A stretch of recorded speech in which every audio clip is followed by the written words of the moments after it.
lot of ground to cover and want to make sure we're respectful of your time as always. So it's my pleasure to welcome you to the Middlesex County Chamber of Commerce HR Workshop. Are you ready for Connecticut's new Paid Family and Medical Leave Act? This is a very important topic, as you know. Good morning, everyone. Again, my name is Jeff Pugliese. I'm VP here at the Chamber of Commerce, and we're thrilled to be presenting this very important topic to you this morning. Just a quick couple of chamber announcements before we get into Heidi's intro and into the meat and potatoes of today's presentation. But our chamber continues to be very busy and do the best we can to support our business community and, of course, our members. A few quick announcements. Tomorrow morning, we do have a virtual member breakfast meeting featuring UConn head men's basketball coach Dan Hurley. This begins at 8 a.m. and will be held on the Zoom platform. Coming up on November 1st, we have another virtual breakfast. This is our annual Support the Troops and Honor the Veterans member breakfast meeting. It features a wonderful speaker and the presentation of 2 outstanding awards. And of course, we will work and do our best to support our troops who are currently serving and honor our veterans who have served us all so well. And finally, our return to in-person events happens on November 3rd with our annual awards dinner down at the River House at Goodspeed Station in Haddam. We have some wonderful honorees we'll be honoring and look forward to getting back to person-to-person networking. We'll make sure we do it safely and protect our audience, but we're very excited about our annual awards dinner on November 3rd. So I will leave it at that. And because my colleague Danielle Smith has done such a great job working with Heidi and setting up this important workshop, I'm going to yield to her for a formal introduction of Heidi. Good morning, Danielle. Morning. Heidi Lane is the legal director at the Connecticut Department of Labor and has been a member of the bar for 37 years and with the department for over 29 years. She provides legal counsel to the executive administrations, directors, and staff at her department. Her areas of expertise include Family and Medical Leave Act, including the distinctions between the federal and state laws, paid sick leave law, workplace standards laws, misclassification of individuals, utilizing the test for independent contractor status, and many other statutes within the jurisdiction of Connecticut DOL. Thank you, Heidi, for being here today. I turn the floor over to you. If anyone has any questions, please feel free to write them in the chat. Thank you. Well, when you said 37 years with the bar, I forgot exactly how old I was. So thank you for that. All right, let's get started. I'm going to put up the PowerPoint. And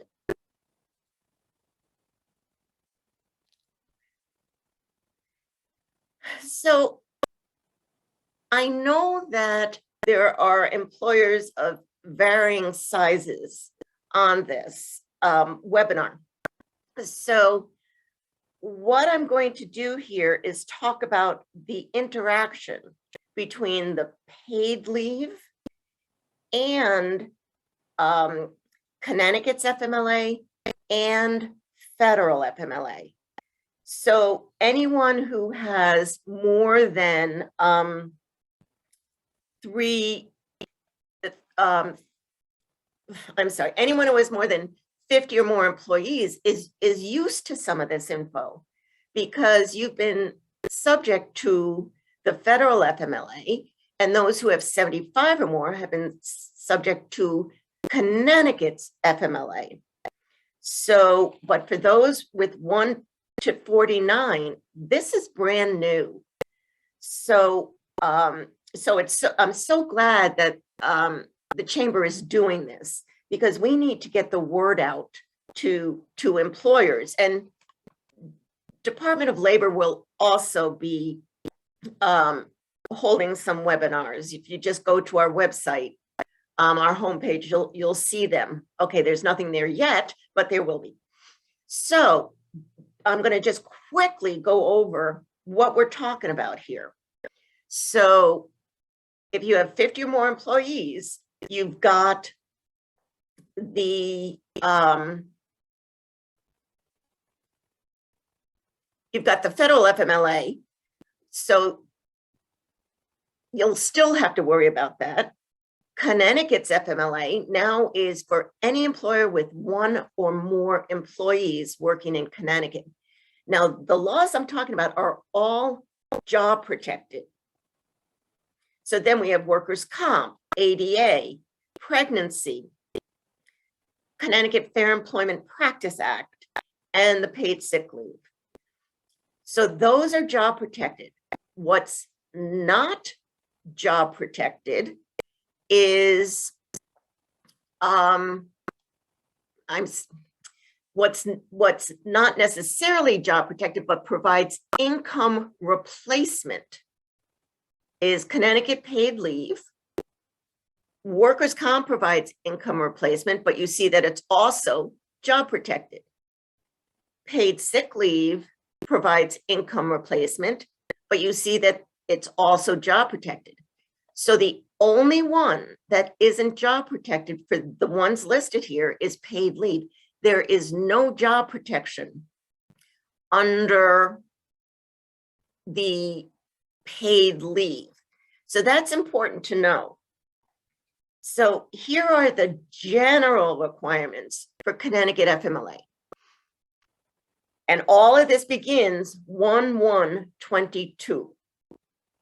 So there's 12 weeks every 12 months, job protected. You return to the same or an equivalent. And it's actually, it really has to be the same job, because our law and case law tells us that even if someone else is in your job, doing your job even better than you are, you still come back to that job because it's still there. Generally, you treat employees as though they never took a leave, as if they were still sitting in their chair. Now, here's something that you also have to remember. So an employee may take up to 2 additional weeks of leave if during the 12-month period, you have a serious health condition that results in incapacitation during a pregnancy. So let's just talk about that for a minute. That means that, let's say I have morning sickness. That can count towards those 2 weeks because that's incapacity during a pregnancy. Or if someone has a serious health condition such as cancer during a pregnancy, you can use the 2 extra weeks for that. It's not for bonding and it's not for healing after the birth. This has to be during a pregnancy. Now, this is what you get under federal. Similarly, 12 weeks every 12 months, job protected, benefits protected, and health benefits have to continue. And this is what you get from Connecticut's paid leave. No job protection, but the same 12 weeks every 12 months.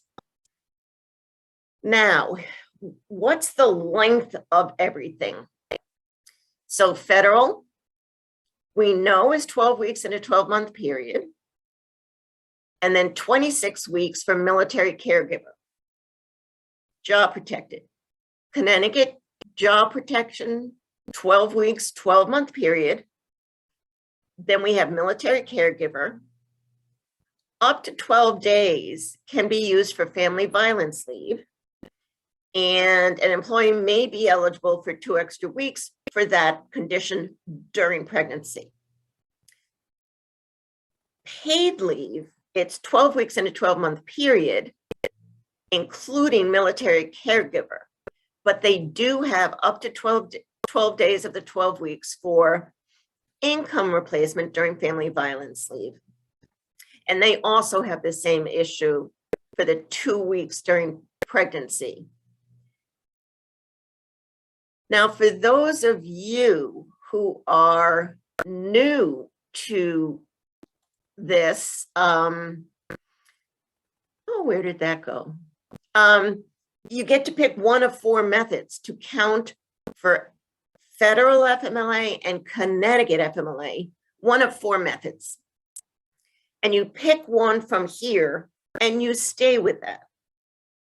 So let's give an example. A 12-month period measured forward from an employee's first day of leave taken I go out on March 1st, 2022, that begins my 12-month period. And I would be able to get 12 weeks of leave between March 1, 2022 and April 30th of 2023. So that's basically how it is. And if you have questions on these methods, you can always call us with that. If you have spouses who work for the same employer, there are some limitations, and the spouses get a combined total of 12 weeks for birth and bonding, adoption, or care for a family member. So that's a limitation on this, on the spouses. And here's an example. And when I do this with a colleague, I always make her do this because I find this very confusing. So here we go. So the wife is disabled for 8 weeks after the birth. The doctor says, okay, you have a serious health condition for 8 weeks. So the husband can take 8 weeks to care for the wife with a serious health condition, because that's not one of the times when you have to combine. So even though each has 4 weeks remaining, they can only use a total of 4 weeks combined for bonding, because the last 4 has to be shared. So there's another example of if a wife has used 12 weeks of Connecticut FMLA, 8 for her own serious health condition and 4 for bonding, her Connecticut FMLA leave is exhausted. But the husband can't use any time for bonding because the wife used the 4 remaining shared weeks. So the husband has a total of 8 weeks of FMLA and has 4 weeks left to use for other qualifying reasons, just not bonding or caring for a family member. I know I'm throwing a lot at you, but some of these issues will not be coming up that much. And we also plan on having a Connecticut FMLA mailbox just for these questions. And we hope to have a telephone line as well. So we just deal with these questions. We are anticipating that there will be lots of questions because so many of the employers have never had to deal with anything like this. And the ones who have, now there's so much confusion between all the laws that they are going to have questions. So here's the reasons for all 3 laws. And we've got birth or care within the first year, placement, care for a family member with a serious health condition because of the employee's own serious health condition, to serve as an organ or bone marrow, and to address qualifying exigencies. And that's from someone who is in the armed forces and may be called up for active duty, or to care for a service member who's been injured while on active duty. So those are the basic reasons why you can take FMLA. Now, who's eligible? For federal, they have to have worked for the employer at least 12 months. So for anyone who's 50 employees or more, they have to follow this. Worked at least 1,250 hours. As of 1/1/22, the employee has to have worked for the employer for at least 3 months, and that's it. So if you get a new employee on February 1st, of 2022, May 1st, they are eligible for FMLA. And remember, this is for every employer in Connecticut with at least one employee. Paid leave, again, any employer with one or more employees, but you have to have at least earned 2,325 in a quarter during the first 4 of the last 5 quarters. So, and then there are 3 conditions. You have to be currently employed and working, was employed and working during the past 12 weeks, or you're a sole proprietor who has opted into the program.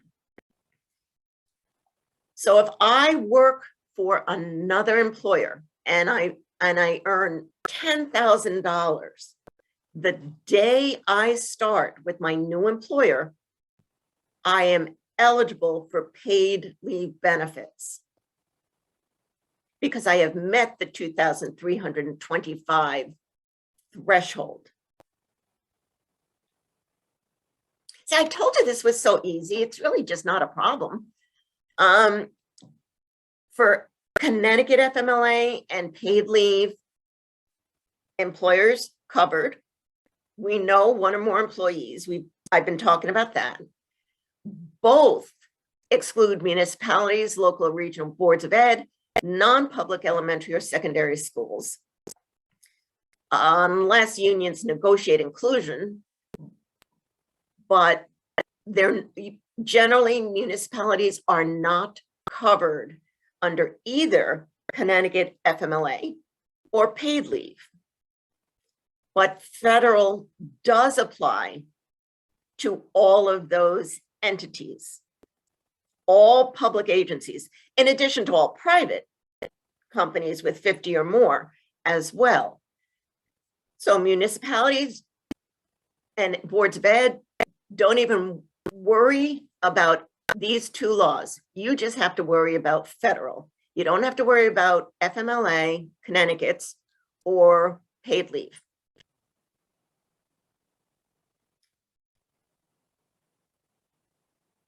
CTPL also has covered public employees, and it's all non-unionized employees of the state of Connecticut. And employees of municipalities and unionized employees only if they agree through collective bargaining to be included. And same with employees of local and regional boards of ed, only if the unionized employees collectively bargain to be included. So generally, it's just the non-unionized employees of the state of Connecticut. The other ones are only if you collectively bargain in. Now, I'm not going through every single definition, but I am going through the new definitions. So I can take leave for a family member. What does that mean? Spouse, sibling, son or daughter, grandparent, grandchild, or parent, or an individual related to the employee by blood or affinity, whose close association the employee shows to be the equivalent of those family relationships. So,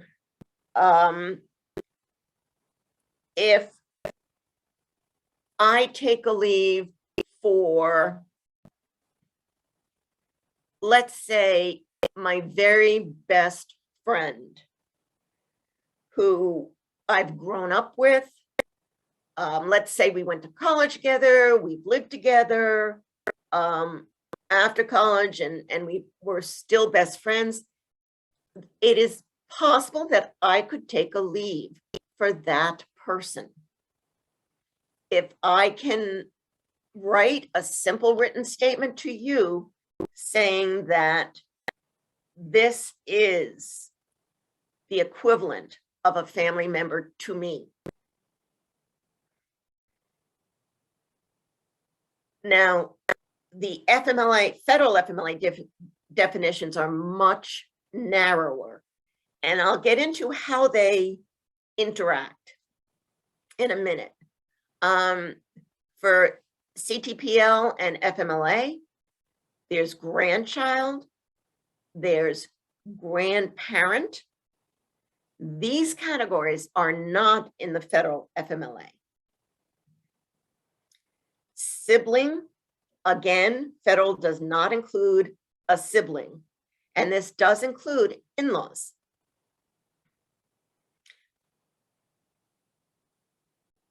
Son or daughter.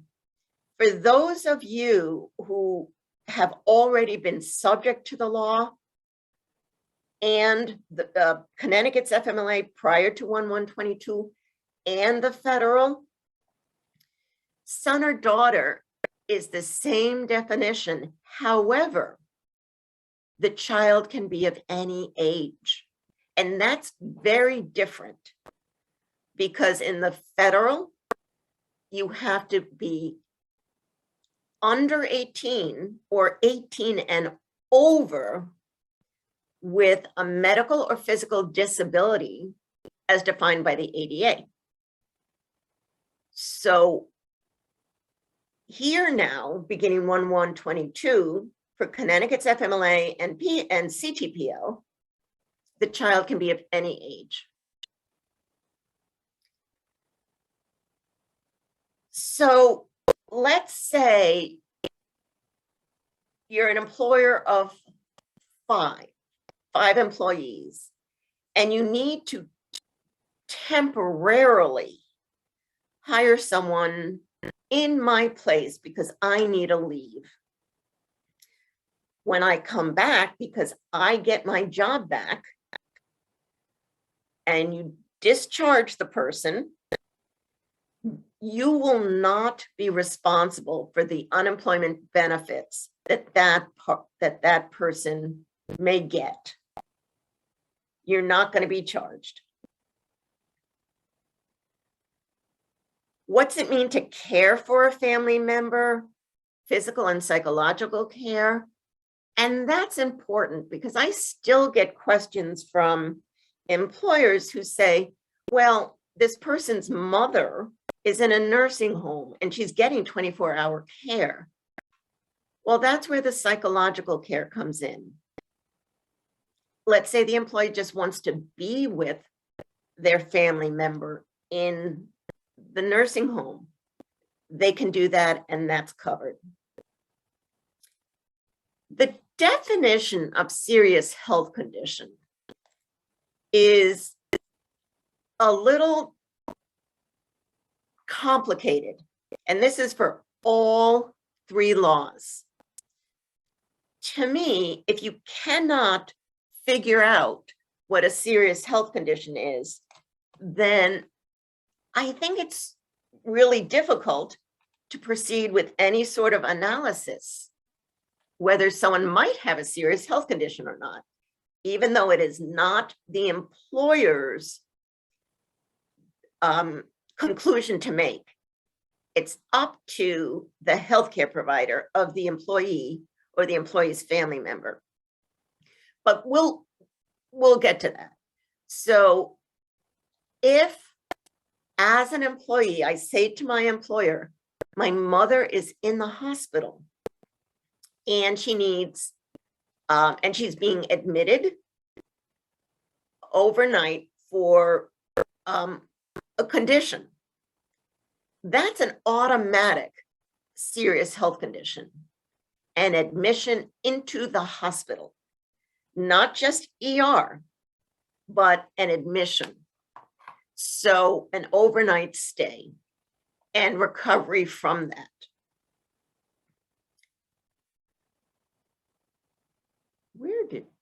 Oh, okay. So that's the first definition. And from there, we get more complicated. The second definition, and an employee just has to fit into one of these 7 categories. the employee has continuing treatment by a healthcare provider with incapacity of more than 3 full consecutive calendar days. 3 full consecutive calendar days could be Friday, Saturday, Sunday, Monday. And I actually see a doctor at least twice. And by that, we mean that either through telemedicine or in person. And the first visit has to be within 7 days, and the second visit within 30 days. So that's 3 or more days, I'm sorry, more than 3 full days, and 2 or more visits to the healthcare provider. I'm going the wrong way. Okay, number 3. Continuing treatment, which we know of by a healthcare provider, more than 3 full consecutive calendar days. You see a doctor once within 7 days, and the doctor gives you a regimen of continuing treatment. That is some sort of prescription, physical therapy, oxygen, something like that. If I go to see the doctor and the doctor says, no, go home, just rest up for a week, drink lots of fluids, that is not FMLA, because it doesn't fit into any one of these categories. So that's why it's so important to know what is a serious health condition and what is not. Any period of incapacity because of pregnancy or prenatal care, you don't have to see a doctor each time. So it's very different from the previous 2 definitions. This is any period, an hour, 2 hours. Now, generally, pregnancy, a person is entitled to, even if they have no rights under any FMLA, let's say, they're still entitled to a reasonable leave of absence for the period of disability. So let's say I use up all of my 12 weeks prior to the date I give birth. So it looks like I'm all done. However, in Connecticut, I get a reasonable leave of absence for the period of disability resulting from the pregnancy, which is generally 6 to 8 weeks after the birth. So it's possible that I could get more than 12 weeks if I run out of FMLA before the birth of the child. As a management attorney that I used to talk to all the time said, could you just leave pregnant women alone? They have rights, and they get the time off. Now, here's the most difficult part of the definition, I think. This is what supervisors miss, and this is what's so important. Any period of incapacity, again, 1 hour, 3 hours, that continues over an extended period of time and may cause episodic rather than continuous incapacity. And you don't have to see a doctor each time. If I call up and say, I've got migraines, it is very possible that that's going to fall into this chronic condition for your employee. The next one is any period of incapacity for restorative surgery or conditions that, if left untreated, would result in incapacity of more than 3 consecutive calendar days. Chemo, dialysis, things like that. And any period of incapacity for a permanent or long-term condition. So this is the summary slide of a serious health condition for all 3 laws. if someone meets any one of these, they could possibly have a serious health condition. The interesting thing is, it doesn't matter what the condition is.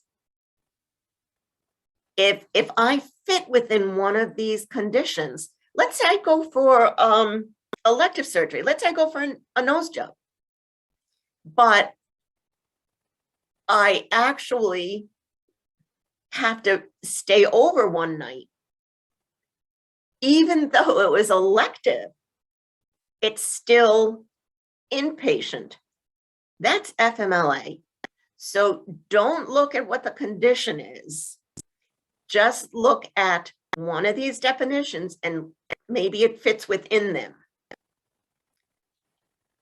Now, all three of these laws can be taken intermittently or on a reduced schedule leave. So I could take a leave, whether it's planned or unanticipated, for recovery, for care and comfort of a family member.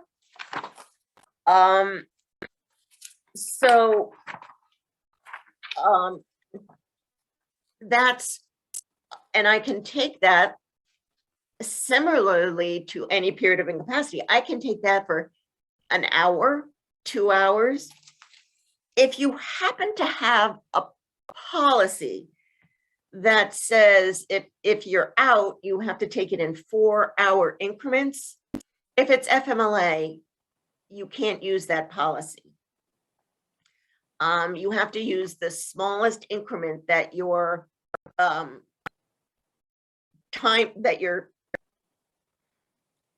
timing permits. Let's say you count leave in 15-minute increments. So that's what you would use. A lot of employers use 1-hour increments. That's what you would use at 1 hour or more. And this is really sort of disruptive to the employer. And I know it is. But the employee is still entitled to it. And they have to make a reasonable effort to schedule the treatment so as not to disrupt the employer's operations. But if the employee cannot, you cannot force the employee to change their schedule. For an intermittent leave, an employer can't ask for a doctor's note each time. You have to rely on the medical certification. And the medical certification is something that you send to all employees, which we will get into. I think we get into that. Yes, we do. So when someone asks for FMLA, the employer is going to have to tell them whether they're eligible within 5 days and tell them they have to get a medical certification and return it to the employer within 15 days. I would never just turn someone's request down if they don't get it back to you within 15 days. But I would say, I would follow up with them and say, why isn't it back? You have 7 days to get it to us. And if not, then it's not FMLA. Getting that med cert back is the employee's responsibility. Without it, you're not going to know whether it's a serious health condition or not. So that's something that you're going to want to do. We will have these forms on our website as soon as we finish drafting them. So you'll be able to just go on the website and get the forms and print them out or do a link, whatever you need to do. Now, if an employee is having trouble getting the med cert back because they are, their doctor's on vacation for 3 weeks, they need to tell you, and they need to discuss with you when they think they can get it in. Now, when a leave is foreseeable, typically 30 days advanced request is required. So what does that mean? I have scheduled surgery for the end of November. I should let you know now. But if I'm waiting to hear when my surgery is scheduled and turns out it's in 2 weeks, that's good. That's enough. That's not a violation for the employee. But when the leave is not foreseeable, notify the employee as soon as practicable. And the employee doesn't have to say that it's FMLA. All they have to do is indicate to the employer somehow that it's needed for an FMLA qualifying reason. I don't have to say I need FMLA. If an employee is calling in absent, they have to give you adequate information so you know it may be FMLA qualifying. Just saying I am sick is just not enough, and you don't have to prod either. If the employee mentions specific medical condition, give them the FMLA paperwork.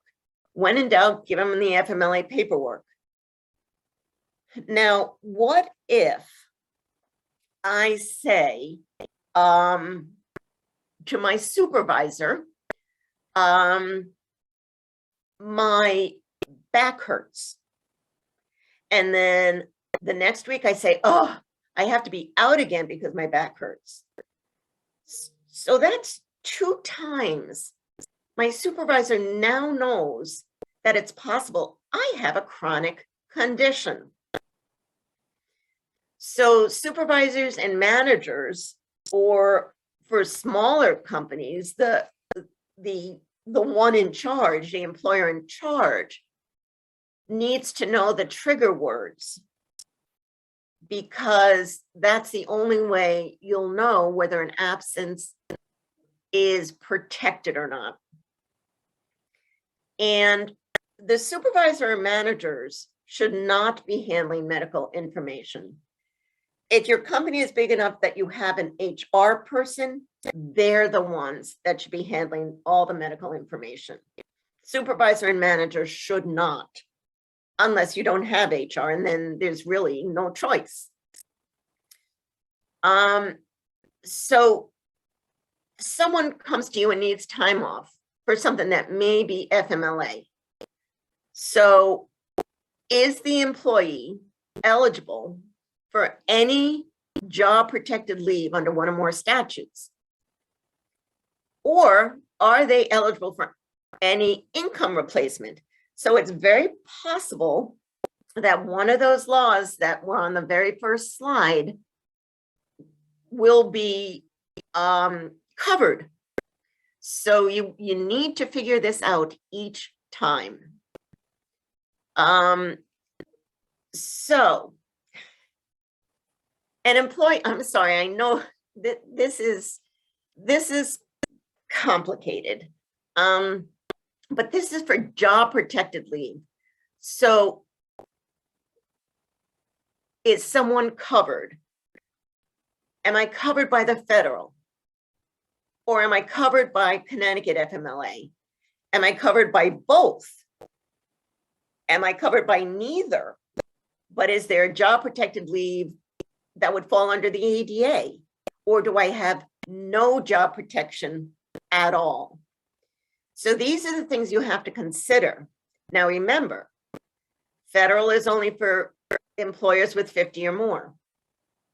So any employer with 1 to 49 employees does not have to worry about the federal.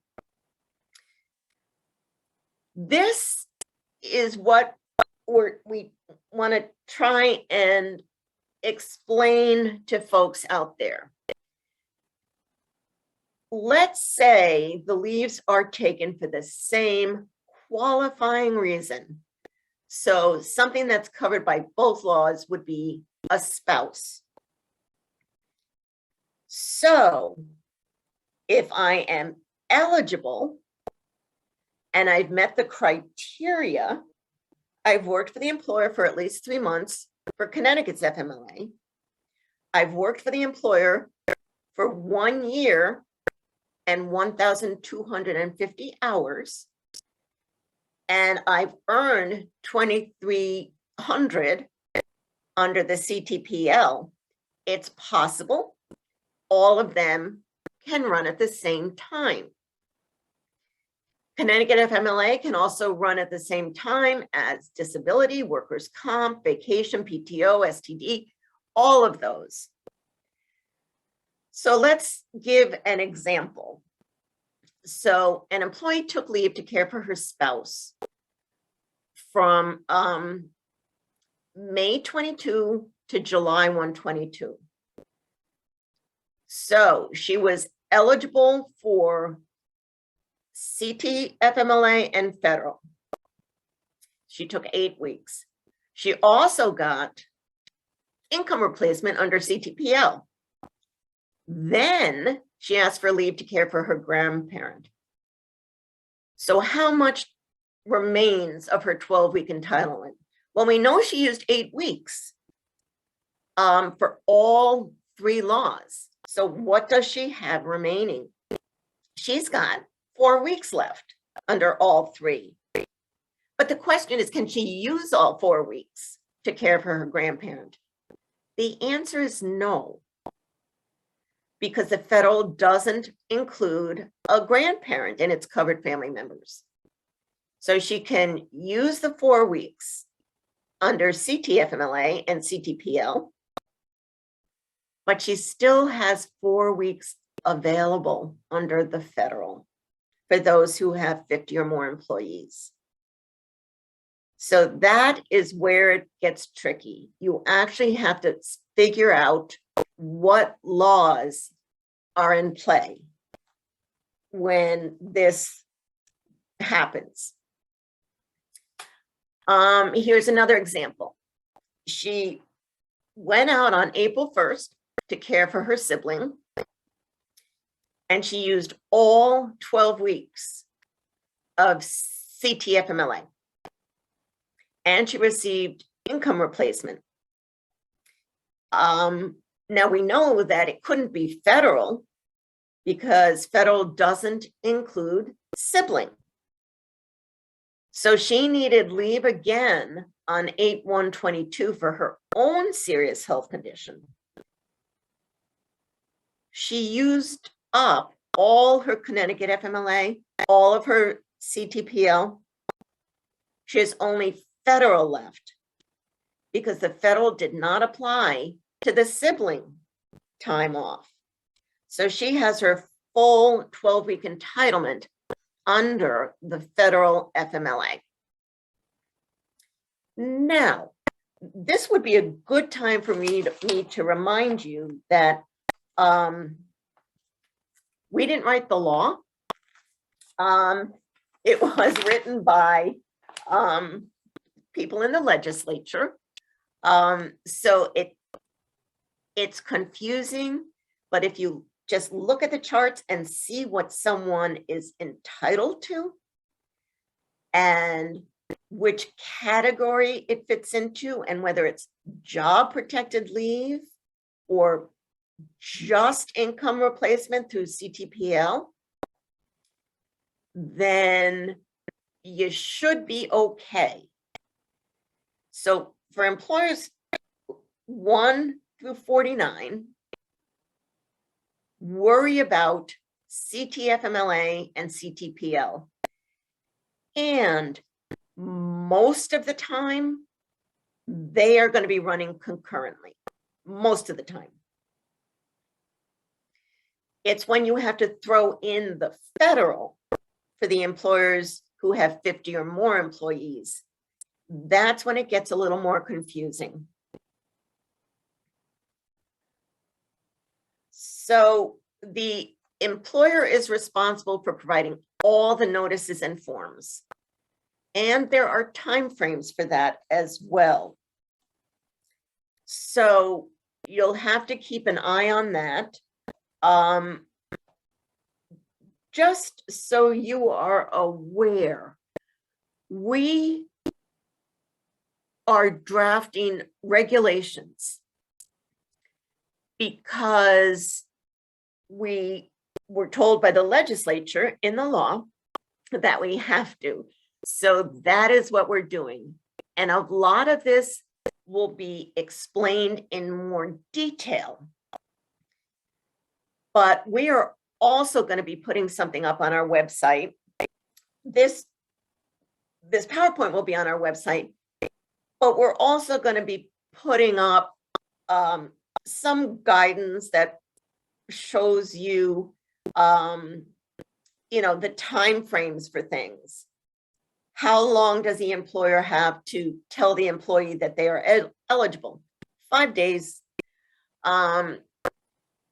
So there's a lot of time frames that you need to worry about, or at least be cognizant of, if not actually worrying. So this will be up on our website. So I did talk briefly about the medical certification. And to me, that's really essential. And generally, if you're going to request it of one employee, you should request it of all. Now, there might be some times when you can't request it, but you happen to know that it's FMLA. You can designate it as such. And just make sure you tell the employee, because there's a designation form that must be given out, so they know that their leave is FMLA and they're using up some of their 12 weeks. So the employer may request the certification, and they can attach the job description. The employee has to be given 15 days, and additional time, we're saying you should give additional time where it's not practicable, and the employee is at least making a good faith effort, and it's up to the employee to talk to you about that. If you get a med cert back and it's incomplete, the healthcare provider hasn't filled in part of it, or it just really doesn't make sense, it's vague, the employer must give the employee 7 days to cure. And you have to tell them what is missing from the medical certification in writing, tell them. And then they have 7 days to get the form back to you. And if they don't, and they don't tell you that they're having problems getting the info from the healthcare provider, it's not FMLA. Now, there's something else the employer can do. And beginning 1/1/22, Connecticut and the federal law allows the employer, such as HR, not the supervisor, to call the healthcare provider for authentication and clarification. Now, the authentication, all you have to do is pick up the phone and say, did you do this to the healthcare provider? Is this legit? The answer is yes, you're all set. If you need clarification because it's just not clear, the employee has to agree. And if the employee refuses, you can deny the FMLA, because you need that clarification to make a decision. There's also something in law about second opinion and a third opinion. I don't know of, I've only known of a few employers who've had to go to a second opinion. That is so rare. And I hope you never have to do that. If the form is in a language that you are not familiar with, the employee is required to provide that translation. You know, a lot of people have family outside of the country and will get something from the healthcare provider that is not understandable because it's in another language. So the employee can get that, must get that translation for you. Okay, so I said you can ask for a med cert. You can also ask for a recertification on a reasonable basis. And if there is a finite duration, you have to wait until that time expires to ask for a recert. So if my doctor says that I need 9 months of intermittent leave, you can't ask for another recert.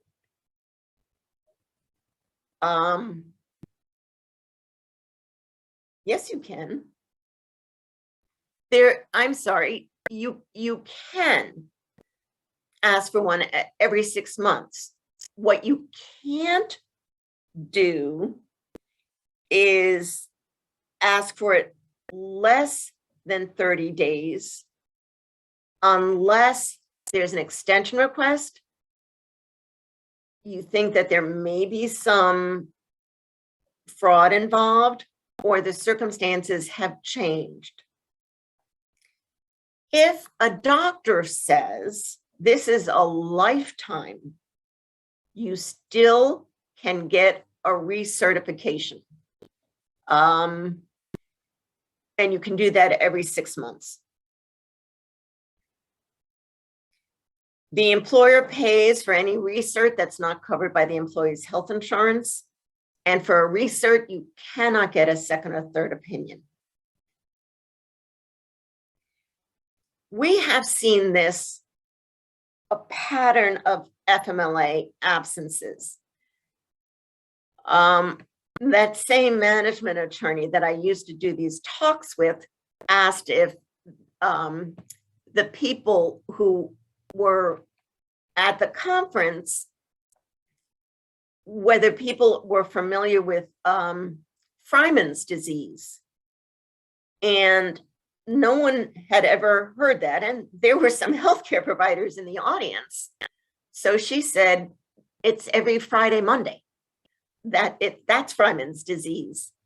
And that's the pattern. Before or after every holiday or before or after a weekend, the employer can actually ask the healthcare provider through the employee to get information from their healthcare provider, whether the Friday, Monday, or before every holiday, whether that was medically necessary for your condition. And you can attach the employee's attendance info for the healthcare provider, and you have to, and they have to get it back to you. So if the med cert says that you need 2 days a week absence for intermittent leave, then, but you start using 3 or 4 days, that's another reason to ask for a recertification. So you have to keep an eye on what the doctor is saying about the intermittent leave and how often it needs to be utilized. and you have to keep track of that. This is a summary of what happens in the med-cert process. So this is something to look at when you're trying to figure out what to do. Med-cert, cure, second opinion, third opinion, recert, and clarification on the recert.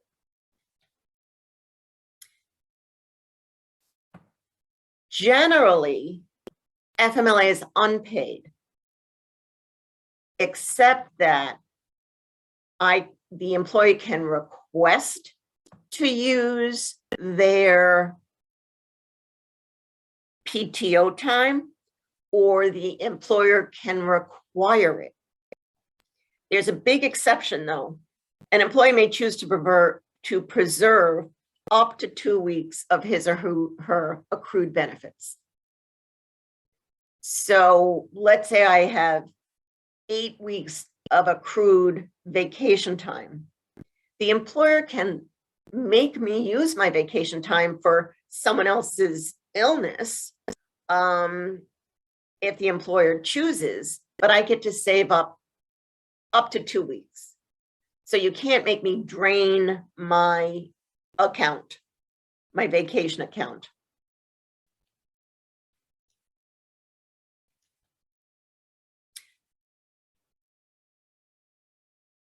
So generally, the FMLA is unpaid, as I said, except that CTPL, federal is also unpaid. That shouldn't be there. Short-term or long-term workers' comp may also apply to the leave based on the employee's eligibility. So remember, they can run at the same time as long as they are eligible for each one of these or any one of these. You can't collect CTPL if you're on workers' comp or receiving unemployment. This is only for Connecticut FMLA, not CTPL and not federal. An employee can use up to 2 weeks of their sick leave for someone else's illness. Now that's only if the employer has a bona fide written sick leave policy.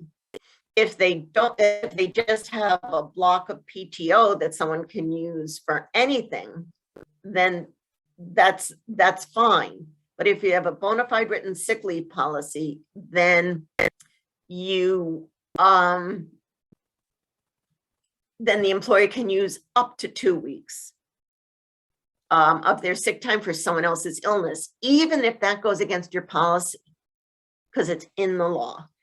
A lot of employers have policies that sick time is for your own serious health condition and not someone else's. Well, in Connecticut's FMLA, you can use up to 2 weeks of sick time for someone else's illness. Okay, so you've gotten the med-cert, you've gotten the recert. Now it's time for me to return to work. The employer can, and frankly should, require a fitness for duty upon a return from a continuous absence due to the employee's own serious health condition. It's just a simple statement from the healthcare provider, but a good idea is for the employer to ask the healthcare provider to review the employee's job description to make sure that the employee can perform his or her job duties. But it's just a simple statement. The federal does allow an employer to require fitness for duty note every 30 days when someone's on intermittent leave. Connecticut does not have that provision. So no fitness for duty for intermittent or reduced schedule leaves. Okay, general rule, employee must be reinstated to the same, or if not available, an equivalent position. We have a couple of cases that state that the employee comes back to their job, even if you like the temporary worker better, or you split up the individual's work among 3 people and find that you don't need that person who's been on leave, her job, his or her job is still there. And you have to bring that person back. Now, you don't have to bring them back if I am unable to return to work after my 12 weeks, or if the employment relationship would have ended regardless of the employee's taking FMLA leave. One thing we have seen is if you're doing a layoff, a reduction in force, and the employee who's on FMLA is caught up in that, then you don't have to reinstate that person. What we do question, though, is if it's a 1-person layoff and it's just the person who is on the FMLA leave. So even though we have had that before, and it's been legitimate, there would have to be documentation from the employer that the reasoning why they had chosen that person, and it just can't have anything to do with the FMLA. If they're medically unable to perform, if there's work available, they should be transferred to that work suitable to the employee's physical condition. And don't forget that you also may have obligations under the ADA or the Connecticut Fair Employment Practices Act to provide the employer with reasonable accommodations. There are violations that that we would take action on if someone interferes with or denies the FMLA or discharges someone because of their use of the FMLA. An employer can't discharge or cause to be discharged because someone's filed a claim, is about to give information in connection with an inquiry or proceeding, or has testified on behalf of someone who may be filing a complaint. And remember that I also mentioned the up to 2 weeks accumulated sick leave to use for a family member. That's only Connecticut's law. It's also a violation if you deny the use of that. These are just some advisory slides, and I know we want time to take questions. It's really important that for the larger companies that have supervisors or managers, that the supervisor has to be aware of what's going on, because if I tell my employer I have a migraine, the next week I say I have a migraine, and then I'm out again for a migraine, and the employer writes me up for that or terminates me for that, well, that's a violation. So they have to be told about this law, and they can't take any retaliation against employees whose absences are protected. So that's crucial. Frontline people need to know. And for the smaller companies, the person in charge, the owner, whomever, they need to know the parameters of the FMLA. And please keep records. I was talking about a 1-person layoff. Well, we just had a case where someone was on FMLA and was terminated upon their return. but the employer was able to show us write-up after write-up based on performance that all occurred before the individual went up, before they went out. That is what's important, to show that, hey, the FMLA had nothing to do with it. It was because of performance, they went out, so we decided to let them use their leave. And when they came back is when we took action. But it was clearly documented that they were planning on terminating this person anyway. So that is it. I have a feeling that there may be questions. Jeff, Danielle, I don't know who's gonna. Yep, we'll take it from here. Thank you, Heidi. Great job. A lot of really important content. We do have a number of questions that have come in through the Q&A portal and the chat portal, and I have some that have come in privately. So at the risk of being redundant, some of this stuff I'm sure you covered throughout your presentation, but we're just going to go through each one one-on-one, and if we're being a little redundant, then that's just fine. So let's start with the Q&A. First and foremost, will participants today be able to get a copy of the presentation slides? At 10:30, Daniel. At 10:30, everyone will get the PowerPoint presentation slides emailed to them from the email that they signed up with today. Okay, very good. And again, Heidi, just so you're aware, these questions are going back to very early in the presentation, so you may have covered some of this stuff. But the next question is, I'm just closing my curtains. Okay, one moment, all right. please. No, take your time. Okay. So this next question is, can you clarify CTFMLA and CTPL both apply to employers with one or more employees? Is that correct? That is absolutely correct. Absolutely correct. Okay, and how about a single member LLC? What's their recourse here? They are not covered unless they opt in. Okay, so they don't have to pay in unless they opt in. Right. And if you haven't gotten notice that you have to pay in, then forget about it. Understood. Okay, very good, very helpful. Okay, let's transition over to the chat that covers the Q&A portal. Let's go back up to the top. Let's see.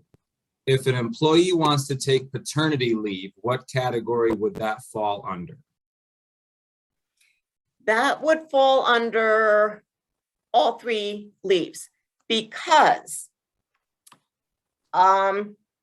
if the individual can take leave for bonding, so we know bonding is a covered reason under all of these laws, and if they need to take care of their spouse, or even a non-spouse who's the equivalent of a spouse, they can use any one of those laws to care for a spouse or someone who's similar with a serious health condition.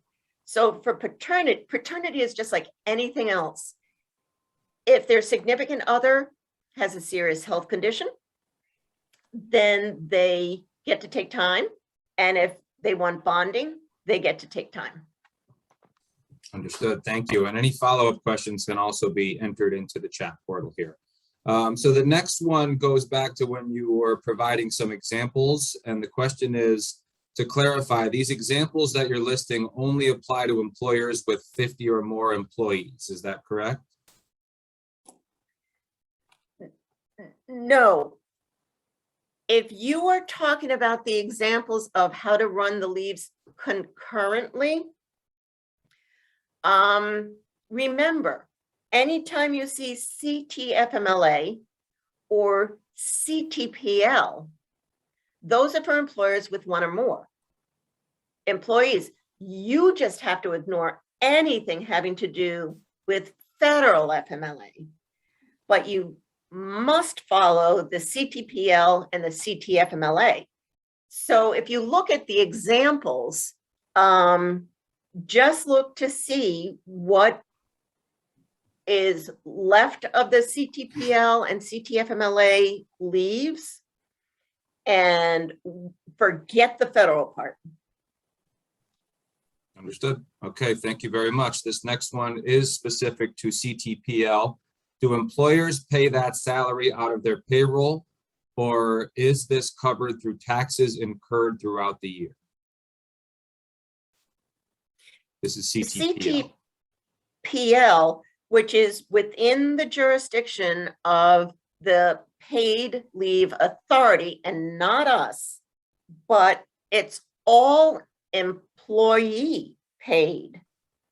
Every employee should be having that amount, 0.5%, I'm not quite sure, should all be having that deducted from their salary. And that goes into a pool at the paid leave authority. If you have any questions on that, you should go to the ctpaidleave.org. And you can ask the questions or get info. They've got a really good website. So you might want to check on that. But Okay. there should have been this with this deduction already. Okay. And it looks like there was an attempt to answer it through the portal. It's a tax incurred for employees. And this is an example from one of our participants here. Our payroll platform takes it out with each payroll along with other taxes. But if you're the self-employed owner, then you'll need to opt in and submit payment for your portion. Okay, thank you, Dr. Phipps. Appreciate that. Perfect. Whoever did that, thank you. Yes, very helpful. That's why we use the chat portal. Okay, so this next one is specific to CTFMLA. Does the employee get paid during this time, or does this just hold the employee's job?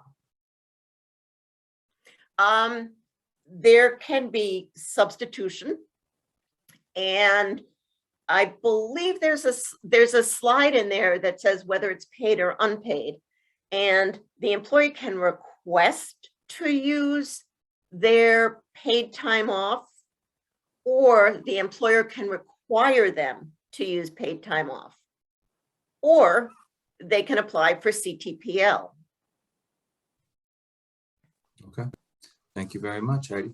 Okay, how can we require 2 visits per year for treatment of a chronic condition and ensure it is being adhered to if we are not allowed to ask if the employee has gone to a doctor?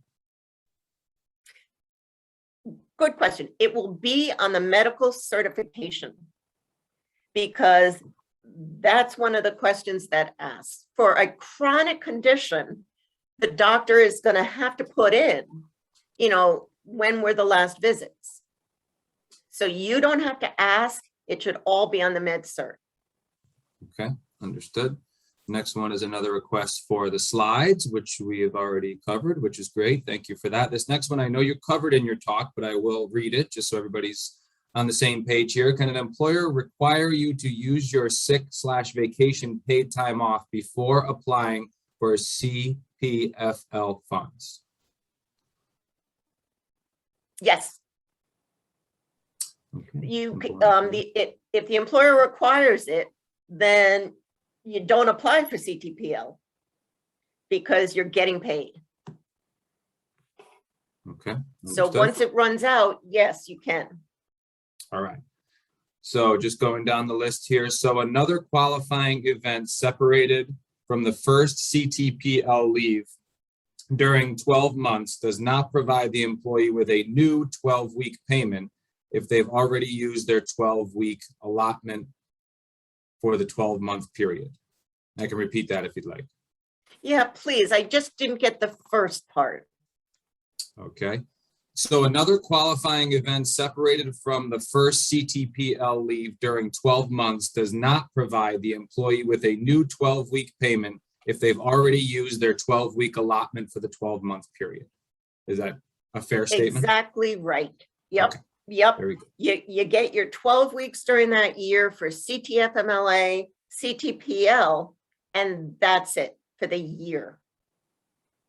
Even if you Okay. have another qualifying event. So that's a good question. Okay.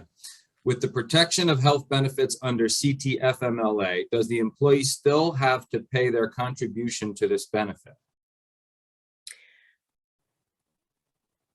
Okay.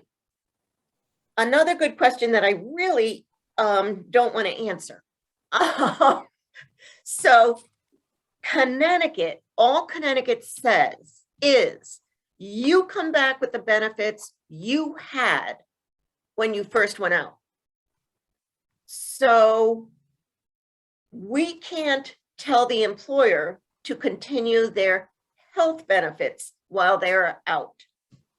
All we can do is say, you come back with what you had. So to me, if you're not running the federal at the same time, let's say you're a smaller company, because the federal requires the continuation of healthcare.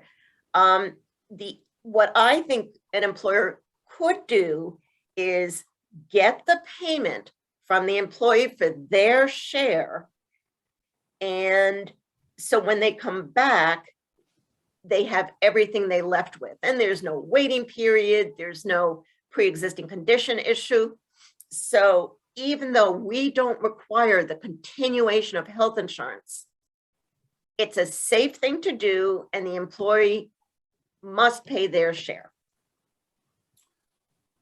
Okay, and this next one is a follow-up from the same participant. Is the employee responsible for requesting CTPL? Does the employer have to do anything for this? What's going to happen with CTPL, and you know, everything has not been finished completely with everything that's going on, but the individual will apply to CTPL. So it doesn't have to go through the employer. Now, whether the employee needs to inform the employer, I'm not sure, or whether it's the CTPL authority that's going to inform the employer, but it's not the employer's obligation. Okay, understood. This next one is another clarifying question. It's one or more employee for CTFMLA, correct? Correct. Okay, yeah, gotcha. All right, next one, CTFMLA. How long after the employee returns is their job secure? What if your business takes a hit in that time frame and payroll cannot be justified? I know you've covered this, but if you could kind of readdress that, we'd appreciate it. Well, yeah, and this is a little bit of a twist. The one thing I get concerned about is a one-person layoff. But because it seems to me that you're figuring out that this person, that you can get along without this person because you did for 12 weeks or so. That's what I find might border on a violation. However, if during that time you've done analyses and it looks like you need to get rid of a few people, and that's one of the people, just make sure it's documented. And it could be on the day after someone returns, but only if it's clearly documented that you're not targeting this person, and you even were discussing something before you even knew this person needs a leave. So there's no time frame, but you just have to make sure that the FMLA did not play a role. And what we like to see is that a lot of these discussions about budgeting and everything happened before you knew this person needed an FMLA leave.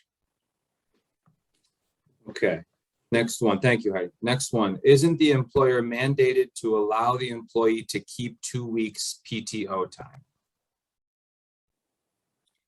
Yes, I believe that's on one of the slides, that you can reserve 2 weeks of your PTO. Okay, very good. The next one, in the example of an employee who is out for a migraine, can the employer ask for medical certification on this condition? Absolutely. So, you realize that I've been calling out twice or 3 times with a migraine.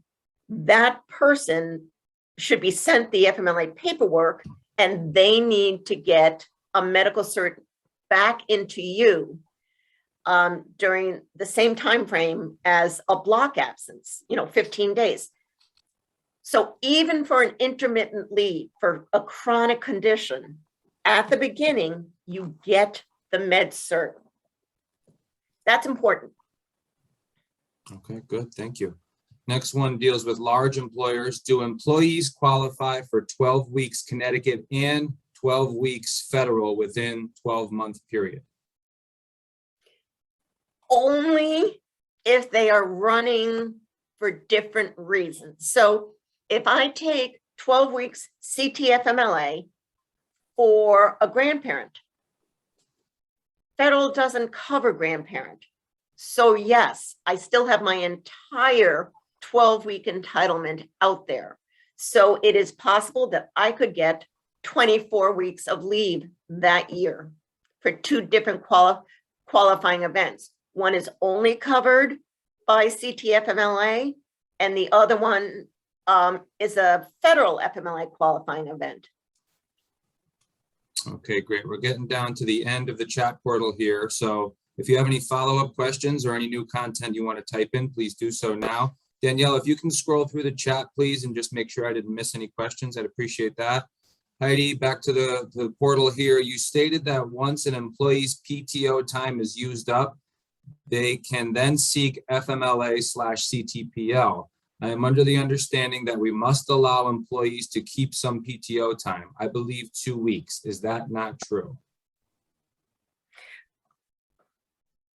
Couple of things, and I believe there's a slide that says they get to reserve 2 weeks of their paid time off. Because yes, they do. They can't be made to use all of it. They get to reserve it. And that's on one of the earlier slides. And I know you guys don't have it, but when you look at it, you'll see that it's there. Was that the main part of that? Did I cover that, Jeff? I think so. So I'll just repeat it again. You stated that once an employee's PTO time is used up, they can then seek FMLA/CTPL. I am under the understanding that we must allow employees to keep some PTO time. I believe I heard 2 weeks. Is that not true? Okay, I covered that, and it's on one of the slides, so you'll have a chance to review it all. All right, so I think, Danielle, did I get through all the questions in the chat? Are we pretty much covered here? And I don't see anything Yes. else in the Q&A. Oh, here we go, hold the phone. Another one that just came in. If an employer works on a PTO accrual basis and the employee hasn't earned enough time to cover their leave, then does CTPL kick in immediately? It'll kick in once they apply. I mean, I don't know if it'll be immediate or not. But if the employee knows how much time they have that of paid time off, they should be able to figure it out and know when to apply. Okay, so in And you don't theory, even have to, pardon? no, I'm sorry, finish, please, go ahead. Okay. You don't have to worry about the pay for the CTPL. That's coming from the authority. So, or they're gonna, yeah, that's coming from the authority. They're the ones that have this pool of money. So that's not your responsibility as an employer.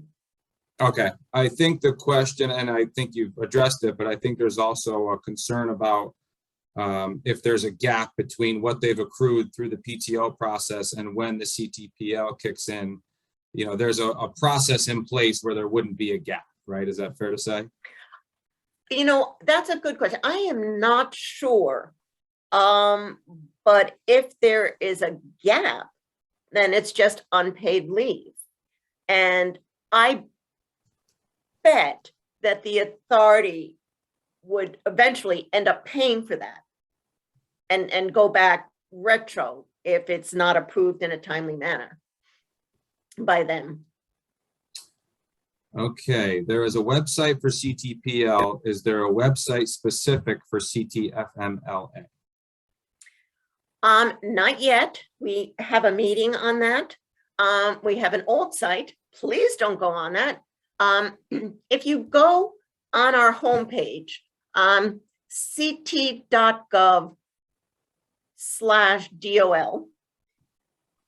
there on the right-hand side, there's a column and a couple of issues. One of the, maybe the fourth one down is CTFMLA. Right now, we only have one guidance up there, and that's for people who are already subject to the FMLA, and someone's leave covers 2 different years, 2021 and 2022. So we talk about how they should be handling that. But that's where we will be putting up our guidance. We actually have a meeting to set up the website. So hopefully by next week, we'll put this PowerPoint up, even though I know you already have it, and any other guidance that we come up with.